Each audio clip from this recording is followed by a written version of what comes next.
Wines అప్లికేషన్ల పైన AP effect. ఈసారి ఆసక్తి చూపించని అక్కడి వ్యాపారులట. ఫీజు పెంచడంతో కూడా తగ్గిన దరఖాస్తులట. 4,000 కోట్ల ఆదాయాన్ని టార్గెట్ చేరుకునేందుకు ఎక్సైజ్ శాఖ ప్రయత్నం చేస్తున్నది. గడువు పొడిగింపుతో అయినా దరఖాస్తులు పెరిగేనా?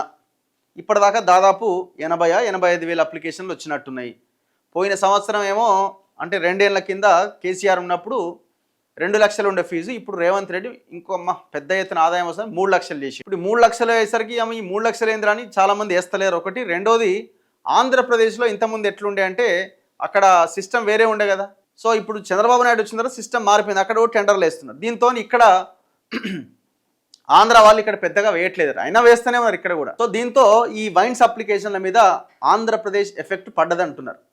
కానీ ఇప్పుడు గడువు పెంచిర్రు. సో ఈ నెల 18 నాటికి 89,344 దరఖాస్తులు వచ్చినాయట. అంటే దాదాపు 1,00,000 దరఖాస్తులు వచ్చినాయి. బాగానే వచ్చినాయి. అయినా కూడా అసలే రాలేదన్నారు. కానీ లాస్ట్ 2-3 డేస్లో పెద్ద ఎత్తున వచ్చినాయి. 1,00,000 దరఖాస్తులు ఇంటూ 3 లక్షలు అంటే 3,000 కోట్లు కదా. 3,000 కోట్లు వచ్చినట్టే. 3,000 కోట్లు దాటుతున్నది. 4,000 కోట్ల ఆదాయాన్ని టార్గెట్ చేరుకోవడం పైన ఆందోళన నెలకొన్నది. దరఖాస్తు ఫీజు ద్వారా 2,700 కోట్ల ఆదాయం మాత్రమే సమకూరింది ఇప్పటిదాకా. అంటే ఇంకా టైం ఇప్పుడు 23వ తేదీ దాకా పొడిగించారు. ఇవాళ ఎంత? 20.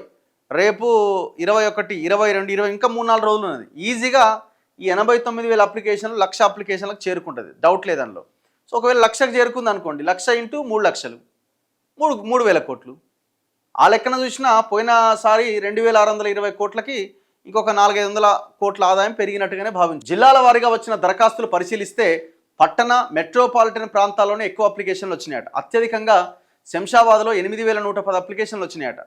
ఎక్కడ? శంషాబాద్లో. సరూర్ నగర్లో అయితే 7,595 అప్లికేషన్లు వచ్చినాయట.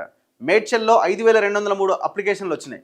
రాష్ట్ర వ్యాప్తంగా 89,344 దరఖాస్తులు వస్తే కేవలం ఈ 3 ప్రాంతాల నుంచే 20,000కు పైగా దరఖాస్తులు వచ్చినాయట. ఒక్క శంషాబాద్, సరూర్ నగర్, మేడ్చల్ ఇక్కడ నుంచే 20,000 అప్లికేషన్స్ వచ్చినాయి. ఇక రాష్ట్రంలోని ప్రధాన నగరాలు, ఉమ్మడి జిల్లాలకే కేంద్రాలైన మల్కాజ్గిరిలో 4,879, నల్గొండలో 4,620, సంగారెడ్డిలో 4,110. ఇది కంబైన్డ్ జిల్లాల్లో. ఖమ్మంలో 4,094 అప్లికేషన్లు వచ్చినాయి. ఉమ్మడి ఖమ్మం, నల్గొండ జిల్లాల వంటి ఏపీ సరిహద్దు ప్రాంతాల్లో గతం కంటే దరఖాస్తులు తగ్గినాయట. తక్కువ సంఖ్యలో దరఖాస్తులు వచ్చిన జిల్లాల్లో కొమరంభీం ఆసిఫాబాద్ 622, వనపర్తి 676, ఆదిలాబాద్ 711, జోగులాంబ గద్వాల 723 షాపులు అక్కడ పడ్డాయట.